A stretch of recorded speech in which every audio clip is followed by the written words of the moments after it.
Окторгон хүчтэй төлөвийн тухай ойлголтыг тайлбар хийхийн тулд за нэг элемент авъя. Тэгэхээр ижлэгүүний хүчтэй төлөвтэй байгаа ийм элемент авъя.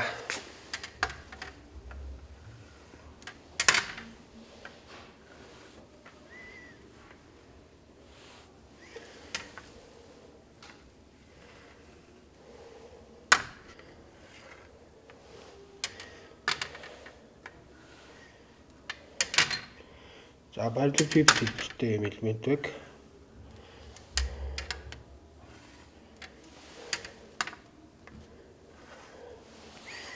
За энэ элементийн хувьд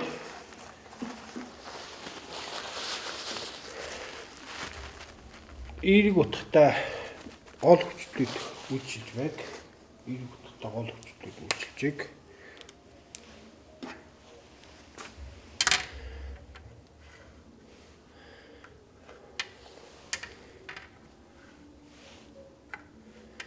За үйлчлүүдийг ингээд зуръя.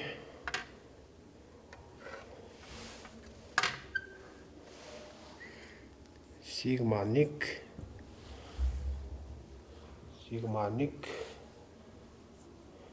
за сигма 3 гэж тэмдэглэчихье. Сигма 3 сигма 2 гэдэг. За энэ үед эдгээр хүчлүүдтэй параллел налуу хөтлөлтүүд хий. За сигма 1-тэй параллел жишээ нь ийм ногоон өнгөөр зурч ийм хавтгай байг.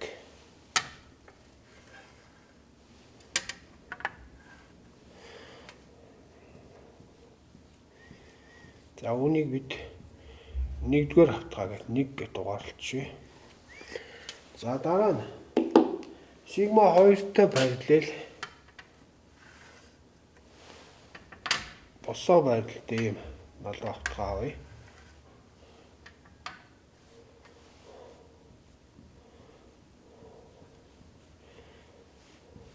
За 2 гэж дугаарлчихъя. За мэдээж кубын талсууд бол цаагаараа ийм бэртэй харагдаж байгаа.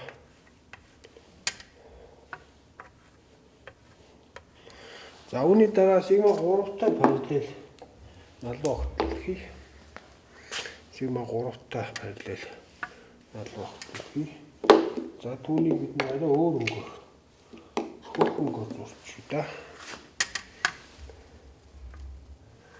За иймэрхүү хэлбэртэй ингээд налуу хөтлөл байхээ гэж.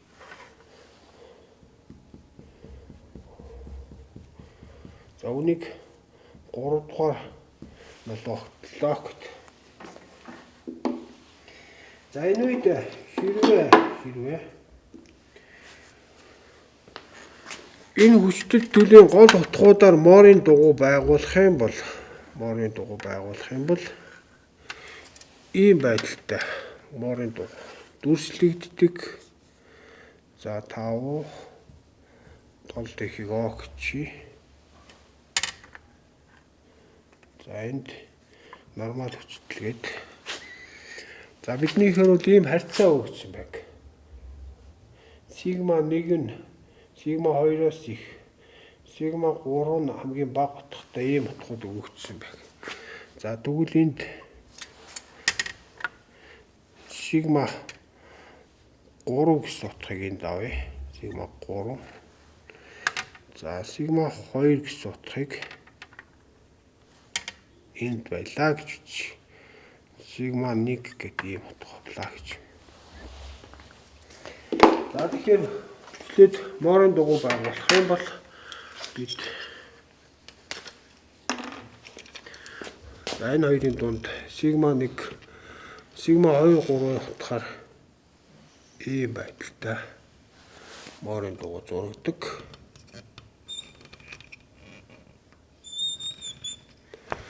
За сигма 1 сигма 2-ийн утгаар ийм байдалтай. За арай бага төр ингээд зурчих. За би гортгоо хөдөлгөөд байна.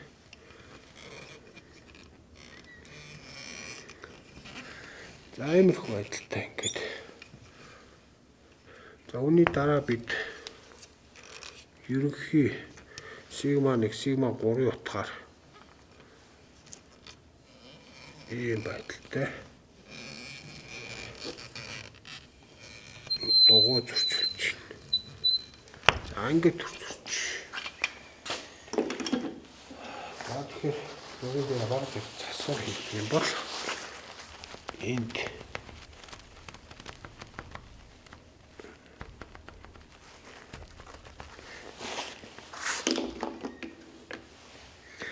сигма 3-ын утга энд байгаа. Тэнхлийг ингээд. За ингээд нэг мод үүсгдэг.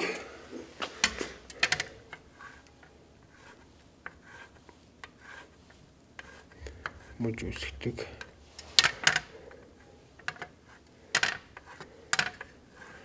Мод үүсгдэг.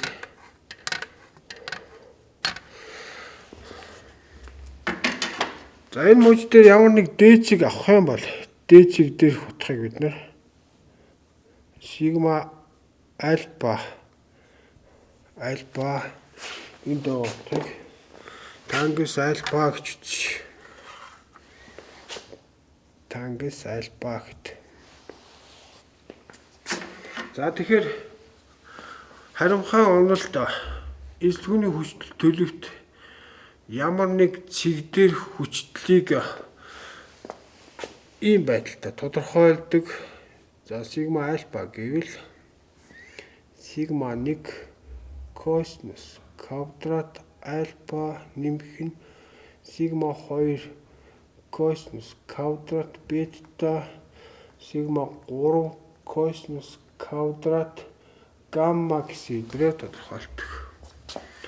За тэгэхээр альфа, бета, гамма гэдэг нь тухайн налуу огтлын гол хавтгаануудтай үүсэх өнцөг. Өөрөөр хэлбэл сигма 1, сигма 2, сигма 3 хүчлүүдтэй үүсэх өнцөг байна. За тангенциал хүчтийг нь ийм хэлбэрээр тодорхойлно гэж харимхай онол заадаг. За сигма 1-ийн квадрат косинус квадрат альфа нэмэх нь сигма 2 квадрат косинус квадрат бета нэмэх нь сигма 3 косинус квадрат гамма хасах нь сигма альфа квадрат хэлбэрээр тодорхойлдог. За тэгээд материалын эсэргүүцэлд эзлэхүүний хүчил төлөвийн тухай их дэлгэрэнгүй хүчтгүү тайлбар хэлэхдээ бол харимхай онолд ийм байдлаар тодорхойлдог гэсэн хэлбэртэйгээр тайлбарладаг. За бид нэг куб авъя.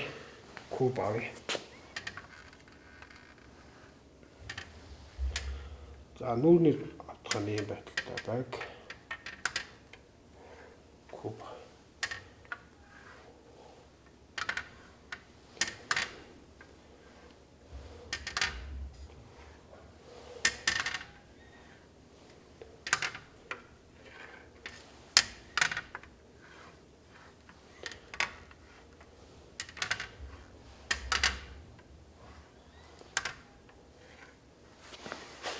За энэ хэмжээг А гэж үзье.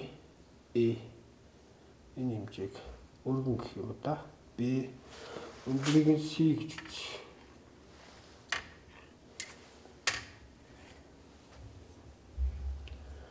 C гэсэн. За энэ үед гол хүчлүүд эерэг утгатай байхаар үйлчилж байг.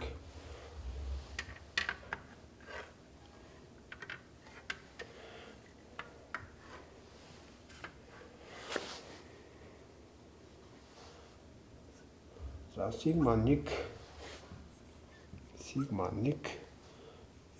сигма 2 сигма 3 сигма 3 гэдэг. За энэ хүчтэй төлөвийн үед элементүүд нь талсууд нэмэгдэнэ. Тэгэхээр дельта C гэвэл жишээ нь A, B, C гэдэг утгууд нэмэгдэх ёстой. Тэгэхээр дельта C A гэдэг утгыг анхаарал үзэх юм бол А1-ээс хасах нь А гэсэн хэлбэртэй дельта B гэвэл B1-ээс хасах нь B, дельта C гэвэл C1-ээс хасах нь C гэсэн хэлбэртэй болно. За өөрөөр хэлбэл эзлэгүүний өөрчлөлтүүд нь энэ гурвын үржирээр тодорхойлогдно гэсэн үг. За ерөнхий тохиолдолд Гүүкийн хууль дагуу хэв ажилтны үед эпсилон гэвэл сигмаг хуваах нь И хэлбэртэй бичигдэнэ.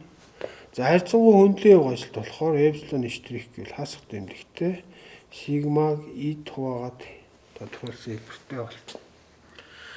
За бидний тохиолдолд сигма 1-ийн чиглэлд үүсэх харьцангуй хэв ажилтыг илэрхийлэх юм бол сигма 1-ийн чиглэлд 1-р хүчлээс үүсэх харьцангуй хэв ажилтан дээр сигма 1-ийн чиглэлд 2-р хүчлээс үүсэх сигма 1-ийн чиглэлд 3-р хүчлээс үүсэх харьцангуй хэв ажилтуудын нийлбэрээр тодорхойлогдно. За ингээд энэ томьёог одоо биднийхээр бол арай задлаад бичих юм бол эпсилон 1 гэвэл сигма 1-ийг биднийхээр харамхаа 1-р төрлийн модулд хуваана. Сигма 1 2 штрих гэх юм бол ню, сигма 2-ыг хуваах нь харамхаа 1-р төрлийн модуль. За 1-р хүчлийн чиглэлд 2-р хүчлээс үүсэх хэв ажилт гэх юм бол 3-р хүчлээс гэх юм бол ийм хэлбэртэй бичнэ. За үүнийг анхаарал нийтэд нь бичих юм бол эпсилон 1 гэвэл за харамхаа 1-р төрлийн модулийн уруу хэмжээг хаалтны өмнө гарах чи сигма 1 хасах нь фосфорны коэффициент сигма 2 нэмэх нь сигма 3 ерөнхий хаалт инглээ. За 2-р хүчний чиглэлд сигма 2-ийн чиглэлд гэвэл ийм хэлбэртэй бичигдэнэ.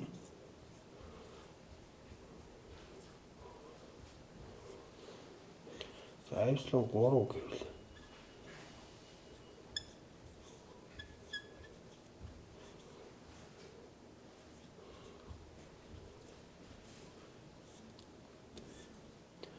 за ийм хэлбэртэй болно. За үүнийг эзлэгүүний хүчил төлөвийн Гүүкийн өргөдөгсөн хууль гэдэг. За хэрвээ хавтгай систем байх юм бол аль нэг хүчил нь тэгтээ тэнцвэр байхаар энэ тэгштэлгийг бичих юм бол Гүүкийн өргөдөгсөн хууль бичигддэг. За эзлэгүүний хүчил төлөвийн тухай ойлголтыг ингээд дуусгая.